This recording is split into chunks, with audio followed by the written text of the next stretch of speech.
देश भर के जो राष्ट्रीय परिषद के सदस्य हैं वो इस पर अपनी मोहर लगाएंगे। उसी सिलसिले में ये बैठक बुलाई गई है। आज शाम को 4 बजे पार्टी के ऑफिस बेयर्स की बैठक है। मिजोरम को लेकर के पार्टी काफ़ी गंभीर है।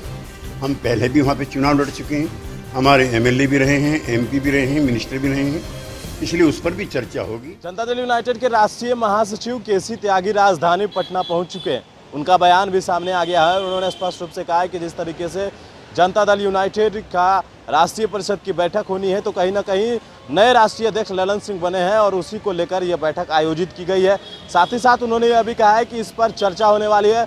जिस तरीके से उत्तर प्रदेश और मिजोरम में चुनाव है तो इसको लेकर पार्टी ने काफ़ी गंभीर रूप से अपना रोड मैप तैयार कर लिया है और इस पर भी चर्चा होने वाली है।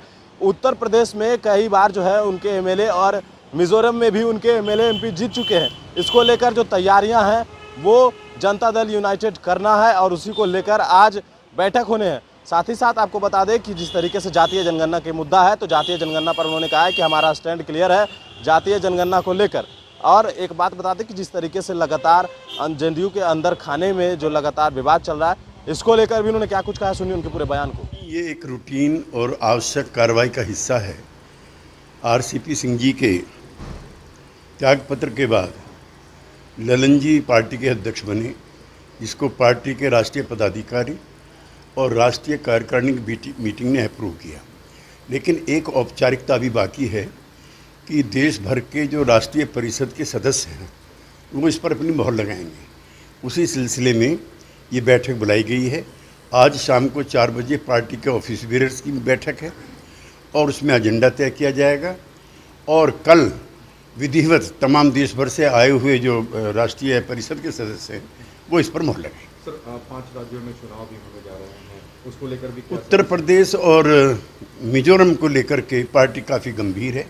हम पहले भी वहाँ पे चुनाव लड़ चुके हैं, हमारे एमएलए भी रहे हैं, एमपी भी रहे हैं, मिनिस्टर भी रहे हैं, इसलिए उस पर भी चर्चा होगी। वहाँ का रोड मैप भी तैयार किया जाए। सर जातीय जनगणना को लेकर सर जो विषय चल नहीं, पार्टी अपना स्टैंड पहले क्लियर कर चुकी है। 2 बार बिहार की विधानसभा से ये प्रस्ताव पास हो चुका है और अभी एक all party delegation Nitish ji के नेतृत्व में मिल चुका है। उड़ीसा के मुख्यमंत्री इसको सपोर्ट कर चुके हैं, महाराष्ट्र में हो चुका है।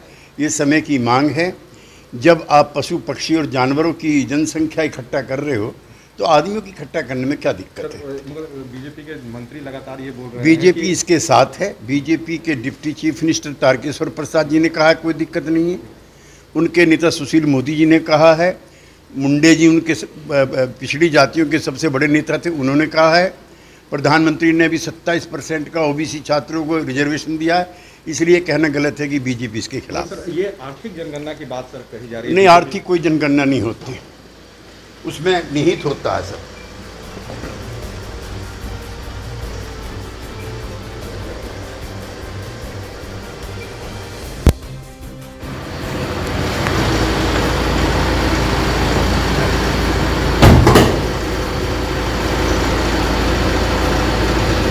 अभी कोई आएंगे तो एंटरटेन मत कीजिएगा। हमने खाली 10:30 बजे किसी को बुलाया है तो फोन करो और हम 10:30 बजे तक आ भी रहे हैं।